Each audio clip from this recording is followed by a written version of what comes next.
बड़ी मेहरबानी जिन्हों ने हाथ उठे मौला सिवाय गमे शबीर कोई वक्त न देवे हाथ उठाया करो खैरात देने वाले बैठे मेरे मौला ने अल्लाह का जिक्र किया सजदे च जिक्र किया गर्दन कटांदिया होया जिक्र किया अल्लाह ने आख्या हुसैन तू मेरा जिक्र किया मैं तेरा ताल क़यामत जिक्र कर सा तेरा जिक्र ना रुसी किए ज़ाकिर खुदा है जिंदा नाज नबी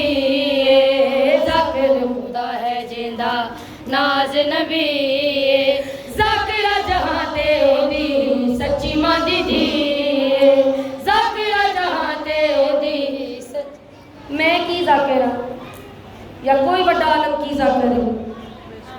ओ जिदी ज़ाकिरा ज़हरा दी हो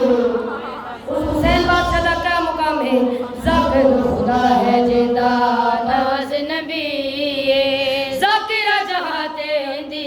सच्ची मां दी